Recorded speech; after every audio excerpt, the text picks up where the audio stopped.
This is the OUYA. Cue obligatory history section of the video. The OUYA was a console first released back in 2013. Originally launched as a Kickstarter project, it surprisingly became one of the most successful projects in the site's history, earning over $8.5 million. That's more than 9 times its original goal of $950,000. The idea behind the OUYA was that it would be a console for a new age of gaming, being based on Android and capitalizing on the already huge market of mobile games by bringing them into your home at an affordable price of just $99 per unit. Well, $149 if you get the controller. We'll get to that thing in a little bit. On the face of it, this sounds like a great idea, yet the OUYA turned out to be a commercial failure, selling only roughly 200,000 units. Why is that? Well, on the face of it, remember that it was relying primarily on bringing mobile games for Android to your living room. The thing about mobile games is they're generally good for what they are. What I mean is a mobile game is typically going to be good when you've got a second while you're out and about, or you're on break at work, something like that. However, most people who are into playing games enough that they want a home console would not be keen to play these kinds of games in a standard console format. And, lacking significant first-party support, and indeed powerful enough hardware to support games those people would actually want to play, what you're left with is a console most mobile game players aren't going to buy, and which has games most console players don't want to play. This means you effectively have next to no actual customer base who truly wants to use it. Even worse, back in July 28th of 2013, it was reported by Forbes that 73% of OUYA owners hadn't even paid for a single game. So even the customers who did buy it didn't ever really utilize it. During marketing, OUYA also ran into some trouble. For one, at E3 2013, the cops were called when the company erected tents in front of the E3 Convention Center after the ESA blocked their original site with trucks. While OUYA said this was in retaliation, many commenters felt that they were trying to capitalize on the success of E3 without going through the proper channels. They also missed the original console launch date of March by a few months, only eventually actually releasing in June. Eventually, in 2015, Razer acquired OUYA's software assets, apparently seeing it as a gateway for developers in China. Ultimately, that didn't seem to pay off, however, and the OUYA servers were finally closed in 2019, making the OUYA effectively a paperweight. Without access to the servers, all content purchased by OUYA customers were locked away, never to be played again. So, why have I purchased one now? Well, as luck would have it, while Razer didn't see the value in keeping OUYA running, others did. Today, the OUYA survives in the form of a fan-run, unlocked community server. So that's what we're doing today. But first, let's have a look at the console itself. It comes in this small, sort of dreidel-shaped form. Flipping it to the back, we've got the power connection, Ethernet, a single USB port, and an HDMI video output. At the top is our power button, and weirdly, on the bottom is the exhaust fan, which makes me think you should actually turn it upside down so it can breathe? Next is the controller, with its O, U, Y, and A buttons. It's similar to the Xbox controller with all its button and stick placements, although the D-pad is somehow even worse than the Xbox 360's was. Almost like a cross between it and the mushy Nintendo 64 controllers. 2 shoulder buttons and triggers, as you'd expect, but what you might not expect is the touchpad on the front, similar to the DualShock 4. You might notice the conspicuous lack of a start or select button. Well, that's because in an incredibly awkward move, they decided to bind the 2 analog stick clicks to that action. If you're wondering now, what about games that use those actions? Well, they just don't. Overall, the controller honestly feels pretty cheap. Here, listen to this squeeze test.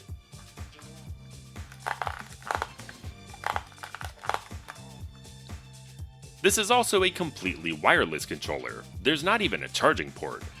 That's because we're using good old-fashioned AA's. But where do they go? Inside the handles, of course! These things don't just easily slide off though, and if you're a hopeless nail biter like me, then it's time to break out whatever small shiv-like tool you have lying around and pop the clips open to get inside. Then, under these little straps is your AA battery. Is it fair to say that this isn't an ideal setup without going into the why? Also, hooray for more e-waste in the world! Finally, we can start the console.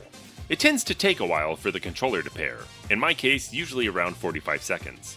I also find that the OUYA is great at forgetting that this pair exists and needs to frequently be repaired to the controller, so that's fun. If you're like me and your OUYA had the original firmware installed, you've got some hoops to jump through. Apparently later OUYA firmwares are easier to connect to the server right off the bat, requiring just creating a file and changing the DNS of your router. In my case though, we're going to have to flash the firmware to the most recent version, as without it we're going to get an error when we try to sign in. To do that though, we're going to have to connect the OUYA to our PC with a micro USB cable. Fuck, man. Ugh, micro USB. First thing I'm going to do is download the most recent OUYA firmware. This can be found on the post by Xerax on the website ouya.world. Links to everything will be in the description. Next, we're going to need Android Debug Bridge. The setup for this is going to vary depending on what platform you're on. On Linux, which is what I'm using, you can just use it directly in any terminal. On Windows, you have to use PowerShell, and I think the process of typing commands might be slightly different, as I think you have to start commands with a period and a / from what I've seen, though I'd be lying if I said I knew that for sure. Finally, if you're on Mac, why? Then, we're going to have to enable debug mode on the OUYA. To do that, you simply navigate through the settings menu until you get to About Console. Now you're going to press build number 7 times, then you should be able to enable developer options. I've already done so. Also, hey, since the OUYA runs Jelly Bean, you can press Android version a bunch of times to get this. Anyway, back out, go to developer options and enable USB debugging. Next, on our PC, we're going to open our terminal or PowerShell and we're going to type ADB devices, and we should see our OUYA listed. Side note, I tend to find that when you're trying to use ADB after resetting the console, that it will no longer detect the OUYA despite the option being enabled. So if you find all of a sudden that it's not working anymore, try disabling and re-enabling it. Now, we're going to type ADB reboot recover, and you should see a spooky OUYA logo with a red exclamation mark on the console's screen. As an aside, let me point out that it may be possible to brick your OUYA at this point, although unlikely. If that happens, I'm not responsible. You're accepting the risk should you continue. Anyway, using a keyboard plugged into the USB slot on the OUYA, we're going to hit the Home key, and this will bring us to a menu. Navigate to ADB sideload, and on your PC, you're going to type ADB sideload and the file path to the zip file containing the new OUYA firmware. Then, just wait for it to install. It's also recommended that you do wipe data / factory reset and then wipe cache partition after doing that. From here, your firmware should be flashed. But it's not over yet. We've still got to make the file that points the OUYA to the community server. To do that, we're going to do ADB shell and type vi space / sdcard / OUYA _config.properties. We're now creating and editing a text file via the terminal. From here, simply type the addresses as found on the community OUYA server's website. Then hit escape a few times and type :wx to write the contents of the file and exit. One more thing, the DNS. I mentioned before that simply changing the DNS server on my network on the OUYA didn't work for me. I also don't have access to my router at my current living space, so we're going to be doing it the hard way by directly editing the hosts file, similar to what we just did. First, we're going to write su to become a super user, then type mount space -o space rw comma remount space -t space ext4 space /dev /block /platform /sdhci -tegra .3 /by -name capital letter app. I found if you don't mount this, you won't be able to save the changes to the hosts file that we're about to make, unlike when we made the OUYA config file earlier. Opening this, we're going to add these lines to this file so the OUYA knows to point to the DNS server. Then, :wx like before. Actually, for some reason I had to do them individually this time, but yeah, whatever. Now, you should be done. Restart your OUYA if you haven't already, and try to sign in.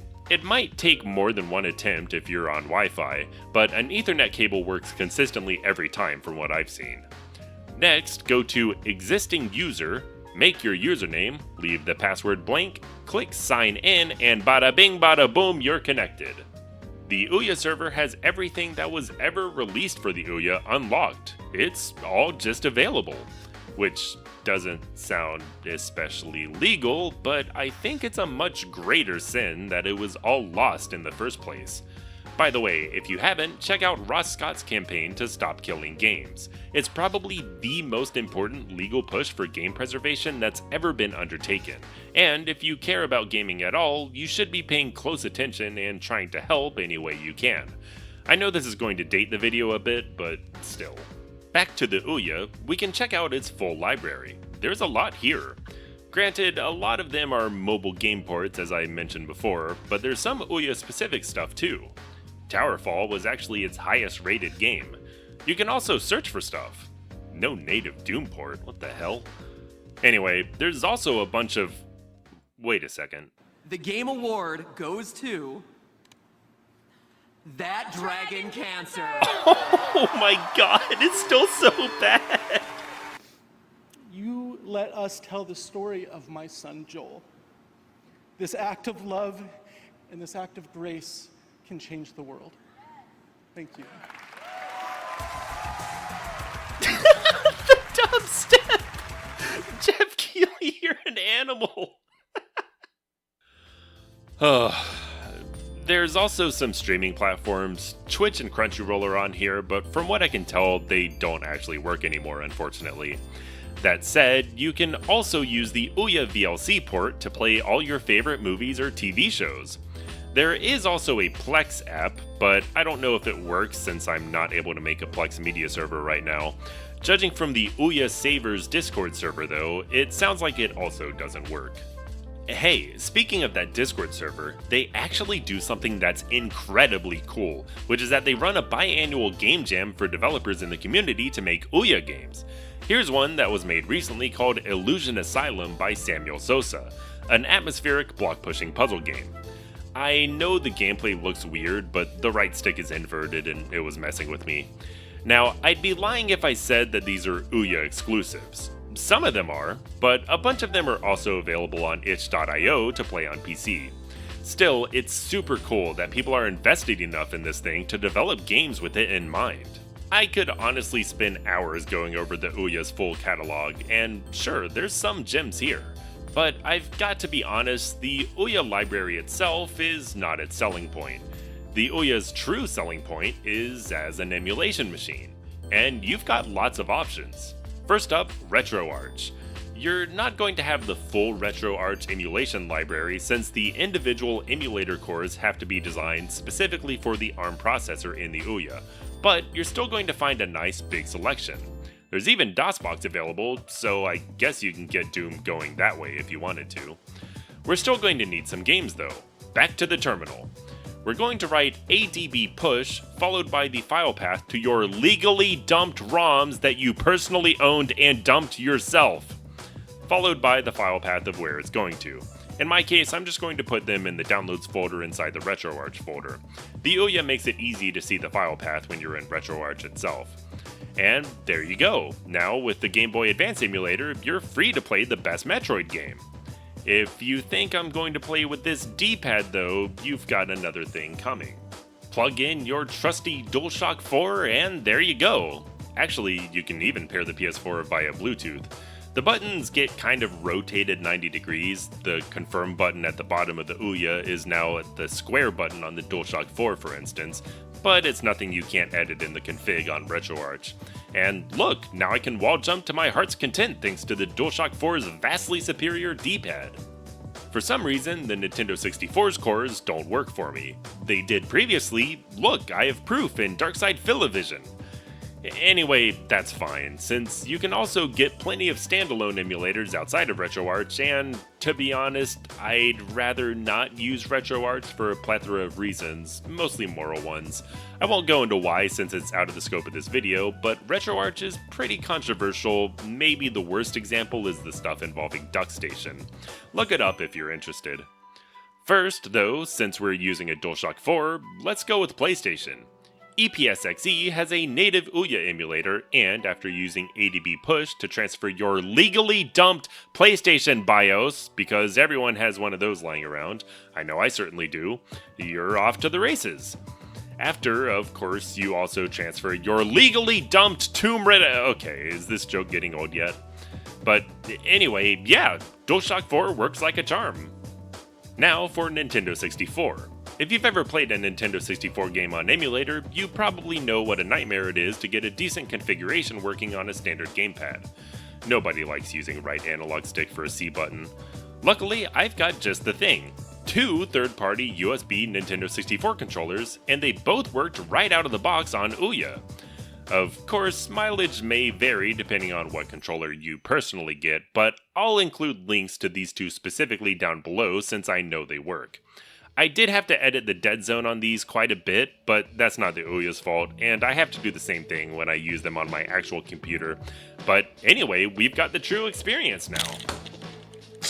My camera fell. Fuck. Anyway, Ocarina of Time works great. For the most part. Well, that was the OUYA. I can't really explain it, but this little thing grew on me. Sure, it was a total failure when it came out, but these last several weeks since I bought it, I've been totally enraptured by it. And with its tiny form factor, it's easy to take it in places and plug it in. Just throw it in a bag. And hell, I bought mine for about $30 on eBay. I think it's well worth that price for what you can get out of it, though it definitely took some tinkering. I do have more plans for this, but we're going to have to shelve them for another day for now. I hope you enjoyed. This was a very different video, but if you liked it, be sure to let me know. Gonna try not to drag this outro out, so just thanks for watching. Bye!